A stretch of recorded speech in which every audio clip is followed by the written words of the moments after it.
Hey family, welcome back to my channel and welcome back to Happily Unique. তো আজকে হচ্ছে আমার 18th birthday, finally legally adult যাই হোক। তো আমি শেয়ার করবো সকাল থেকে কী কী হচ্ছে না হচ্ছে। এই ড্রেসটা হয়তো দেখতে পাচ্ছি আমি জানি না, বাট যাই হোক এই ড্রেসটা আমাকে আমার মা গিফট করেছে, সাথে আরও অনেক কিছু গিফট করেছে। আমি সব কিছু শেয়ার করবো তোমাদের সাথে। Stay tuned in the blog. Guys, এটা আমাকে ব্রেকফাস্টে দেওয়া হয়েছিল, পরোটা, মিষ্টি, আলুর তরকারি। দেন ইট কামস টু লাঞ্চে অনেক কিছু দেওয়া হয়েছিল, যেমন মাছ, মাংস, ডিম, 5 রকমের ভাজা।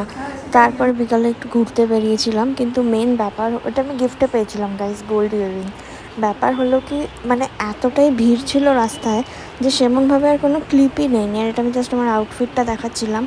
তো তারপর হচ্ছে রেস্টুরেন্ট যেখানে গেছিলাম। তো তোমাদের যদি ব্লগটা ভালো লেগে থাকে make sure like it. Just ছোটো ছোটো ক্লিপস শেয়ার করেছিলাম বার্থডের দিন কী হলো, অ্যান্ড তারপর এটা গিফটে পেয়েছি। এটা আমার মানে পিসির আর পিসমশাই পিসি পিসি পিসি পিসমশাই কেউ নেই এখানে, কুট্টি আর দাদা। কুটি আর দাদা তো এর ইজ নো পিসি নো পিসমশাই। পরে খুলে আপনাদের দেখাবো। বেশ বেশ, চলো।